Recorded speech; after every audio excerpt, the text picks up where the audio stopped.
ഓം സദാശിവസമാരംഭാം ശങ്കരാചാര്യമധ്യമാം അസ്മദാചാര്യപര്യന്താം വന്ദേ ഗുരുപരമ്പരാം.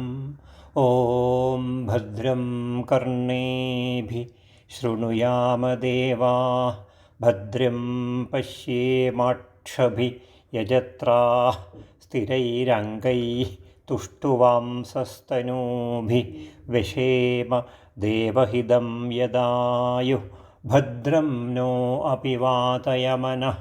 ഓം ശാന്തി ശാന്തി ശാന്തി. മുണ്ടക ഉപനിഷത്തിലെ രണ്ടാം മുണ്ടകത്തിലെ ഒന്നാം കാണ്ഡത്തിലെ ആറാമത്തെ മന്ത്രം. തസ്മാത് ഋചഃ സാമ യജൂംഷി ദീക്ഷാ യജ്ഞാശ്ച സർവേ ക്രതവോ ദക്ഷിണാശ്ച സംവത്സരശ്ച യജമാനശ്ച ലോകാഃ സോമോ യത്ര പവതേ യത്ര സൂര്യഃ. തസ്മാത്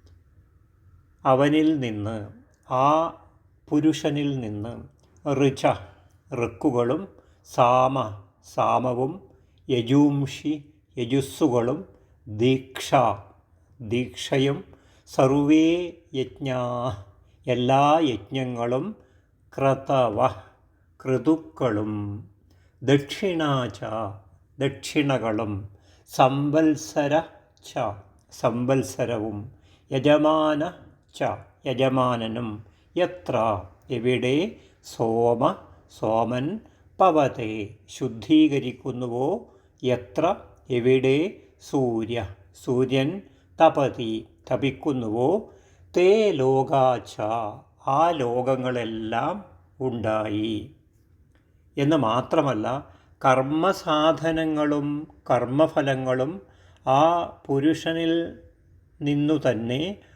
ഉണ്ടായിട്ടുള്ളതാണ് എന്നാണ് ഇവിടെ പറയുന്നത്. അക്ഷരങ്ങൾക്കും പാദാവസാനത്തിനും നിയമത്തോടുകൂടി ഗായത്രി മുതലായ ഛന്ദസ്സുകളിൽ നിബന്ധിക്കപ്പെട്ടിരിക്കുന്ന മന്ത്രങ്ങൾക്ക് ഋക്കുകളെന്നും, സ്തോമാദി ഗീതങ്ങളോടുകൂടിയ പാഞ്ചഭക്തികവും സാപ്തഭക്തികവുമായ മന്ത്രത്തിന് സാമമെന്നും, അക്ഷരങ്ങൾക്കോ പാദാവസാനത്തിനോ നിയമമില്ലാതെ വാക്യരൂപങ്ങളായിരിക്കുന്ന മന്ത്രങ്ങൾക്ക് യജുസ്സുകളെന്നും പറയുന്നു. ഇങ്ങനെ 3 വിധത്തിലുള്ള മന്ത്രങ്ങളും മൗഞ്ച കെട്ടുക മുതലായി കർത്താവിനുള്ള നിയമവിശേഷങ്ങളാകുന്ന ദീക്ഷയും, അഗ്നിഹോത്രം മുതലായ എല്ലാ യജ്ഞങ്ങളും, ക്രതുക്കളെന്ന് പറയുന്ന 3 രൂപങ്ങളോടു കൂടിയ യജ്ഞവിശേഷങ്ങളും, ഒരു പശു മുതൽ സർവസ്വം വരെയുള്ള ദക്ഷിണകളും, കർമാംഗമായ കാലമാകുന്ന സംവത്സരവും, കർത്താവായ യജമാനനും അവൻ്റെ കർമ്മങ്ങളുടെ ഫലമായിട്ടുള്ളവയും, സോമനാൽ ശുദ്ധീകരിക്കപ്പെടുകയും ചെയ്യുന്ന, സൂര്യനാൽ പ്രകാശിക്കപ്പെടുകയും ചെയ്യുന്ന ദക്ഷിണായനം ഉത്തരായനം എന്ന 2 മാർഗങ്ങളിൽ കൂടി എത്തേണ്ടുന്നവയുമായ സർവ്വലോകങ്ങളും ആ പുരുഷനിൽ നിന്ന് തന്നെ ഉണ്ടായി എന്നാണ് ഇവിടെ പറയുന്നത്. സ്തോമം എന്നത് അർത്ഥശൂന്യമായ വർണ്ണമാകുന്നു. പാഞ്ചഭക്തികം 5 ഭക്തകങ്ങളോട് കൂടിയത്. അത് 5 ഭക്തകങ്ങൾ ഹിങ്കാരം, പ്രസ്താവം, ഉദ്ഗീതം, പ്രതിഹാരം, നിധനം. ഇവയാണ് 5 ഭക്തികൾ. സാപ്തഭക്തികങ്ങൾ എന്ന് പറഞ്ഞാൽ 7 ഭക്തികളോട് കൂടിയവ. 7 ഭക്തികൾ: ഹിങ്കാരം, പ്രസ്താവം, ആദി, ഉദ്ഗീതം, പ്രതിഹാരം, ഉപദ്രവം, നിധനം എന്നിവയാണ് 7 ഭക്തികങ്ങൾ. മുഞ്ചം എന്ന് പറയുന്നത് ഒരു പുല്ലുകൊണ്ടുണ്ടാക്കുന്ന ചരട്. യജ്ഞത്തിൻ്റെ പശുക്കളെ കെട്ടുന്നതിനായി ഈ മുഞ്ചപ്പുല്ലുകൊണ്ട് ചരടുണ്ടാക്കി ആ യജ്ഞപശുക്കളെ ബന്ധിക്കുന്നു എന്നാണ് പറയുന്നത്. നമ്മുടെ നിയമപ്രകാരം അങ്ങനെ ആ മുഞ്ചപ്പുല്ല് കൊണ്ട് കയറുണ്ടാക്കി പശുക്കളെ കെട്ടണം. അതിന് യജ്ഞത്തിന് ആയി ഉപയോഗിക്കുന്ന പശുക്കളെ കെട്ടുന്നതിനുള്ളതിനാണ് ഇത്. അതിനു വേണ്ടി കൊണ്ടുവരുന്ന പശുക്കളെ കെട്ടാൻ വേണ്ടി മുഞ്ചപ്പുല്ല് കൊണ്ട് കയറുണ്ടാക്കി അതിനെ കെട്ടുന്നു. അപ്പോൾ ഇവിടെ ആ പുരുഷനിൽ നിന്നു തന്നെ ഋക്കും സാമവും യജുസ്സും ദീക്ഷയും എല്ലാ യജ്ഞങ്ങളും ദക്ഷിണകളും വർഷങ്ങളും യജമാനനും എല്ലാം ഉണ്ടായി. അപ്പോൾ ഇതെല്ലാം ശുദ്ധീകരിക്കുന്നത് ആരാണ്?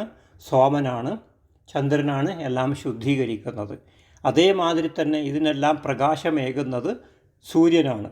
അപ്പോൾ എല്ലാത്തിനും പ്രകാശമേകുന്നതും എല്ലാത്തിനെയും ശുദ്ധീകരിക്കുന്നതായ സോമനും സൂര്യനും, ആ സൂര്യൻ ശുദ്ധീകരിക്കുന്ന ഈ ലോകം മുഴുവൻ ആ പുരുഷനിൽ നിന്നു തന്നെ ഉണ്ടായി എന്നാണ് ഈ മന്ത്രത്തിൽ പറയുന്നത്. അപ്പോൾ മുൻ പറഞ്ഞ മന്ത്രത്തിൽ എന്തെല്ലാം കാര്യങ്ങൾ ഉണ്ടായിട്ടുണ്ടോ അതിന് പഞ്ചഭൂതങ്ങളുടെ കാര്യം പറഞ്ഞു, അഗ്നിയെക്കുറിച്ച് പറഞ്ഞു, സൂര്യനെക്കുറിച്ച് പറഞ്ഞു, വായുവിനെ, പർജന്യനെ എല്ലാം പറഞ്ഞു. അതിൽ നിന്നെല്ലാം ഉണ്ടാക്കി സ്ത്രീയിൽ അഗ്നി സേചനം ചെയ്യുന്നു, ബ്രാഹ്മണർ മുതലായ പ്രജകൾ ആ പുരുഷനിൽ നിന്നുണ്ടായി എന്ന് പറഞ്ഞു. അതിനുശേഷം എല്ലാ വേദങ്ങളും നമ്മൾ ചെല്ലുന്ന ഋഗ്വേദവും സാമവേദവും യജുർവേദവും എല്ലാം ഈ പുരുഷനിൽ നിന്ന് ഉണ്ടായി എന്നും ആ പുരുഷൻ്റെ എന്തെല്ലാമാണ് വിശേഷണങ്ങൾ എന്നുകൂടെ അവിടെ പറയുന്നു. അതിൽ മന്ത്രങ്ങൾ, മൗഞ്ചകെട്ടുക, ദീക്ഷ, അഗ്നിഹോത്രം എന്നുള്ള കർമാംഗങ്ങളെക്കുറിച്ചെല്ലാം വിശദമായി പറഞ്ഞ് ഈ കർമാംഗങ്ങളും എല്ലാം ഈ പുരുഷനിൽ നിന്നു തന്നെ ഉണ്ടായി എന്നുള്ള കാര്യമാണ് ഈ മന്ത്രത്തിലൂടെ നമുക്ക് പറഞ്ഞു തരുന്നത്.